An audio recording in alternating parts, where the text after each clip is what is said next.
काँग्रेसकडून शरद पवारांच्या राष्ट्रवादीला यापूर्वीच विलिनीकरणाचा प्रस्ताव आलेला होता। 2024च्या लोकसभा निवडणुकीपूर्वीच ही ऑफर देण्यात आली होती।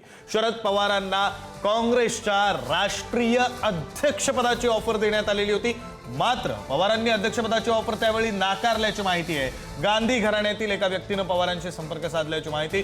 राष्ट्रवादी पक्ष काँग्रेसमध्ये विलीन करून अध्यक्षपद घ्या अशी काँग्रेसची शरद पवारांना ऑफर होती। पवारांनी त्यावेळी ती ऑफर नाकारली होती अशी माहिती समोर येते।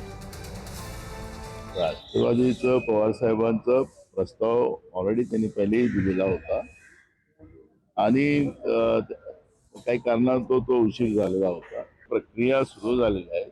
आदरणीय राहुलजी गांधी असतील, खडगेजी असतील, सोनियाजी गांधी असतील, या सगळ्या मतदानाला, कारण की देश महत्वाचा आहे, देशातल्या संविधानिक व्यवस्था महत्वाची आहे, संविधान महत्वाचं आहे आणि काँग्रेस हायकमांड या सगळ्या गोष्टीचं त्यावरचं आता मोठ्या प्रमाणात विचारमंथन आणि कामाला सुरुवात झालेली आहे आणि तेच आपण सगळेजण बघतोय।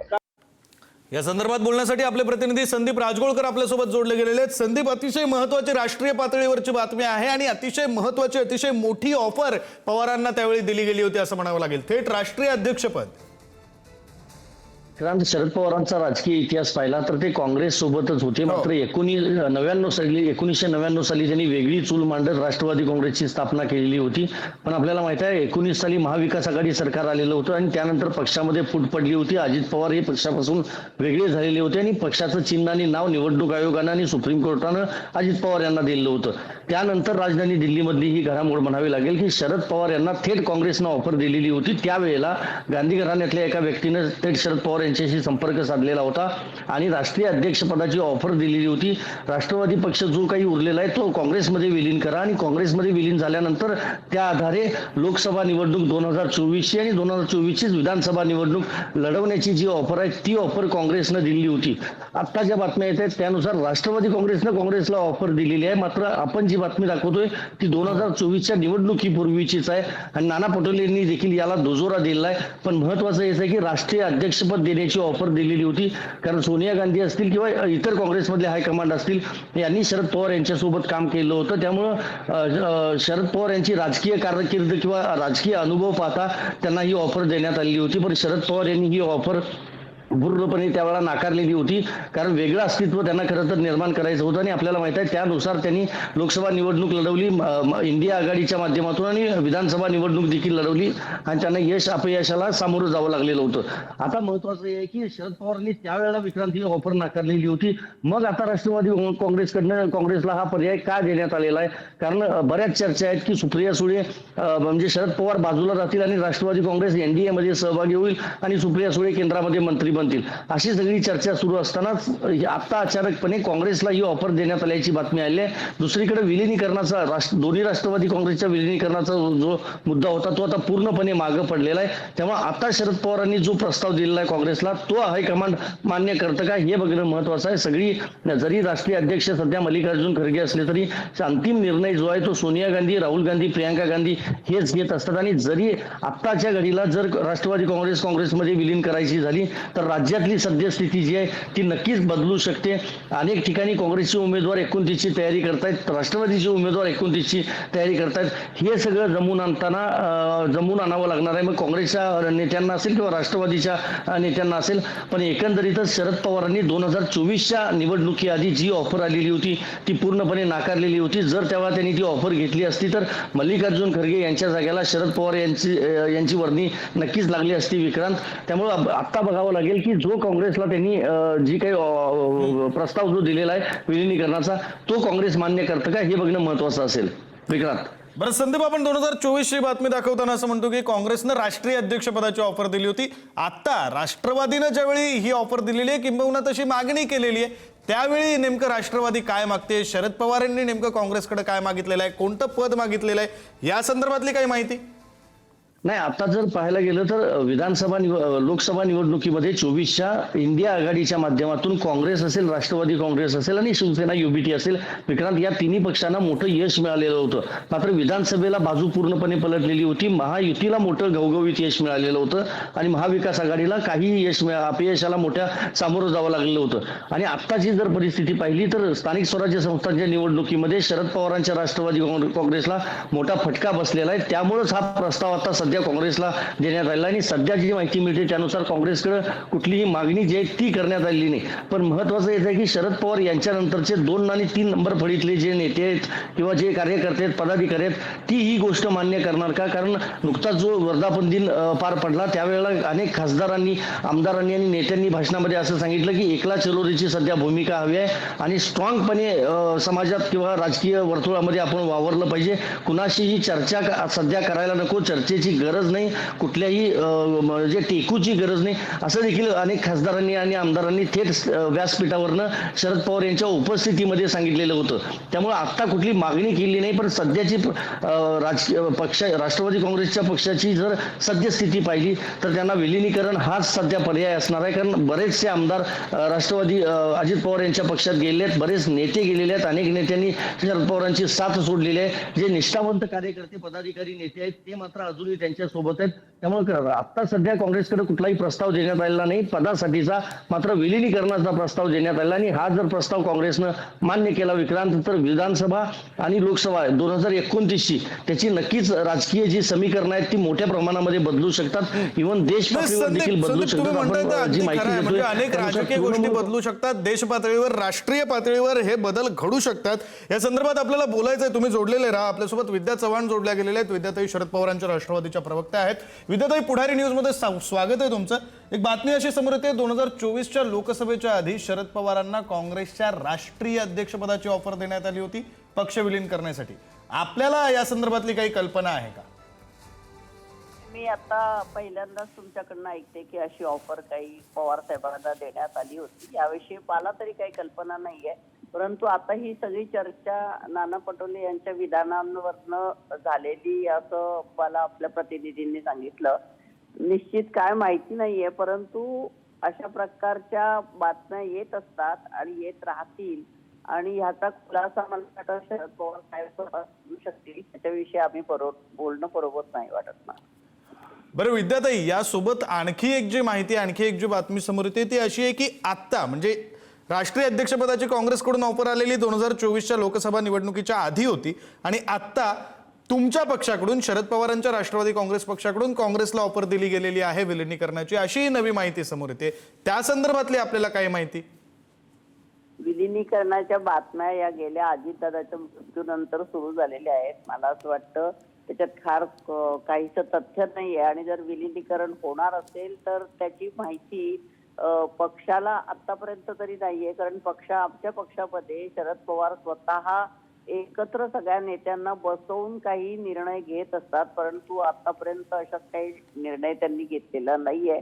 परवाच्या संमेलनामध्ये वर्धापन दिनाच्या दिवशी सगळ्यांनी जोरदार कामाला लागावं आणि लोकांसाठी कामं करावे हा संदेश देण्यात आलेला आहे.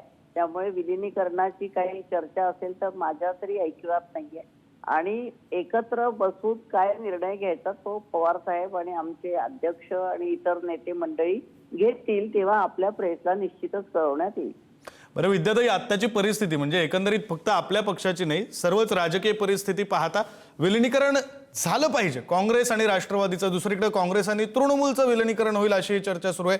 या सगळ्याच्या बाबतीत आपल्याला काय वाटतं? विलिनीकरण होणं गरजेचं आहे, झालं पाहिजे? आपलं विश्लेषण काय सांगतंय? नाही, मला असंच वाटतं की 2000 आधीच्या ज्या निवडणुका होत्या, 24च्या असतील किंवा त्या आधी लोकसभेच्या असतील, विधानसभेच्या असतील, महाविकास आघाडी तयार करण्यात आलेली महाराष्ट्रामध्ये, पूर्ण राष्ट्रीय पातळीवरती इंडिया आघाडी तयार करण्यात आली. म्हणजे भाजपला जर हरवायचं असेल तर सगळ्यांनी एकत्रितपणे येणं आवश्यक आहे. हा विचार सर्वच राजकीय पक्षांना एकत्र आणणारा आहे आणि निश्चितच तसं काही झालं तरच 2029 मध्ये आपल्याला काही वेगळं चित्र बघायला मिळेल. परंतु त्याबरोबरच वोट ऑन बॅलेट ही एक चळवळ पण निश्चितच सगळ्या देशभर सुरू झाली पाहिजे.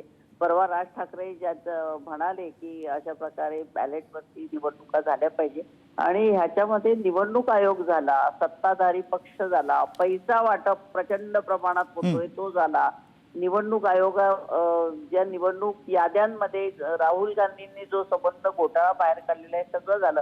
हे सगळं असेल, ईव्हीएम असेल, तर लोकांचा यावरती विश्वास नाहीये आणि जोवर ही सगळी यंत्रणा एक साचा तयार केलेला आहे भाजपने, तो साचा जोवर बदलत नाही तोवर या निवडणुका एकत्रितपणे लढून ह्या सगळ्या यंत्रणा ज्या भाजपने आपल्या मुठीत ठेवलेल्या आहेत त्या स्वतंत्र केल्याशिवाय स्वायत्त केल्याशिवाय हे होणार नाहीये आणि त्या दृष्टीने सर्व पक्षांनी एकत्रितपणे लढाई रस्त्यावरती उतरून दिली पाहिजे. नाहीतर मग निवडणुकांवर विद्याताई, तुमच्या बोलण्यातून एक लक्षात येतंय की 2029 साठी इंडिया आघाडी जी होती त्यांनी एकत्रितपणे पुन्हा एकदा लढलं पाहिजे. एकत्रितपणे लढण्यासाठी युती ऐवजी विलिनीकरण हा पर्याय दिसतोय. आता पर्याय कुठला असेल तो आमचे पक्षश्रेष्ठी सगळे नेते मंडळी ठरवून एकत्रित बसून ठरवतील. परंतु प्रत्येक कार्यकर्त्याला असं वाटतंय की सगळ्यांनी एकत्रितपणे येऊन लढलं पाहिजे. परंतु वेगवेगळे लढो किंवा एकत्रितपणे लढो, शेवटी सीट शेअरिंग होतं. नंतर निवडणुकांचे रिझल्ट लागल्यावर सगळे एकत्र येतात. म्हणजे एकत्रीकरण हे चालूच आहे, ती एक प्रक्रिया आहे आणि ती होत असते आणि ती होत राहील. धन्यवाद विद्याताई, तुम्ही दिलेल्या सगळ्या सविस्तर प्रतिक्रियेसाठी. अतिशय महत्त्वाची बातमी आपण पाहतोय. काँग्रेसकडून 2024च्या लोकसभेच्या निवडणुकीआधी शरद पवारांना पक्ष विलिनीकरणाची ऑफर देण्यात आली होती आणि त्यासाठी शरद पवारांना काँग्रेसचं राष्ट्रीय अध्यक्षपद सुद्धा देण्याची ऑफर होती. शरद पवारांनी त्यावेळी ती ऑफर नाकारलेली होती. पुन्हा एकदा जाऊया, आपले प्रतिनिधी संदीप राजगोळकर आपल्यासोबत जोडले गेलेले आहेत. संदीप, मगाशी आपण बोलताना बोललो होतो, आपणच म्हणाला होता 1999 साली शरद पवार काँग्रेसमधून बाहेर पडले. आता नेमकी अशी काय परिस्थिती दिसते 27 वर्षांनंतर की शरद पवारांच्या पक्षाला स्वतःहून आता काँग्रेसला ऑफर द्यावी लागते पक्ष विलिनीकरणाची, जी ऑफर 2 वर्षापूर्वीच धुडकावली होती, नाकारली होती. असं काय घडलंय 27 वर्षात आणि आताच्या 2 वर्षात? त्यांनी वेगळी चूल मांडलेली होती विक्रांत. त्यानंतर राज्यामध्ये आपल्याला माहिती आहे की सुप्रिया सुळे या केंद्रामध्ये ऍक्टिव्ह होत्या, म्हणजे लोकसभेमध्ये ऍक्टिव्ह होत्या, संसदेमध्ये, आणि दुसरीकडे राज्यात अजित पवार हे सगळी पक्षाची धुरा सांभाळत होते. त्यांनी अनेक वेळा वादग्रस्त वक्तव्य देखील केली होती अजितदादांनी. मात्र वेळोवेळी त्यांनी राज्याची माफी मागत कामाचा धडाका लावलेला होता आणि त्यांच्या कामावर शरद पवार देखील खुश होते. म्हणजे आजपर्यंत उपमुख्यमंत्री पदाचा कार्यभार स्वीकारणारे अजित पवार हे एकमेव नेते होते, त्यांच्या नावावर विक्रम आहे. मात्र जेव्हा अपघाती निधन त्यांचं झालं आणि त्यानंतर ज्या काही घडामोडी घडल्या, सुनेत्रा पवार यांनी उपमुख्यमंत्री पदाची शपथ घेतली आणि त्यावेळा बारामतीमध्ये एक राजकीय जो ड्रामा पाहायला मिळाला होता की अचानकपणे सुनेत्रा पवार या मुंबईमध्ये आलेल्या होत्या आणि त्यावेळा शरद पवार यांना कुठली विचारणा झालेली नव्हती. विश्वासात न घेता त्यांनी हा निर्णय घेतल्याची जी चर्चा होती ती राजकीय वर्तुळामध्ये झालेली होती. त्यामुळेच ही आता वेळ शरद पवार यांच्यावर आलेली आहे असं म्हणता येईल. कारण आत्ताच्या घडीला पाहिलं तर पक्षाची अवस्था ही बिकट आहे. निष्ठावंत कार्यकर्ते, नेते, पदाधिकारी आहेत शरद पवार यांच्याबरोबर, ही गोष्ट नाकारता येत नाही. वाय.बी. चव्हाण सेंटरमध्ये जो परवा दिवशी वर्धापन दिनाचा कार्यक्रम झाला त्यावेळा नेत्यांची जी भाषणं होती ती अधिक पक्षाला बळकटी देणारी भाषणं होती. कुणीही म्हणजे पक्षाच्या विरोधात बोललं नाही किंवा पक्षाची जी अवस्था आहे डळमळीत झालेली आहे हे सांगायचा कुणीही प्रयत्न केला नाही. शरद पवार आमच्या पाठीशी आहेत, तीच आमची ताकद आहे असं म्हणत सगळ्या नेत्यांनी एक वेगळा नारा जो आहे तो वर्धापन दिनाच्या कार्यक्रमामध्ये दिला होता. मात्र सद्य परिस्थिती पाहिली तर अगदी ग्रामपंचायतीपासून किंवा पंचायत समिती, जिल्हा परिषद, आमदार, खासदार ही जी सगळी पदं आहेत किंवा महानगरपालिका आणि नगरपंचायती ज्या आहेत, नगर परिषदा ज्या आहेत, त्या ठिकाणी राष्ट्रवादीची ताकद आता म्हणावी तशी उरलेली नाही आहे. शरद पवार यांच्यावर विश्वास आहे कार्यकर्त्यांचा, नाही असं नाही.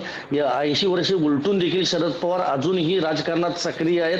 अजूनही ते राजकीय दौरे करतायत, प्रकृतीवर मात करत किंवा काही आजारांवर मात करत ते दौरे करतायत, कार्यकर्त्यांना घडवतायत.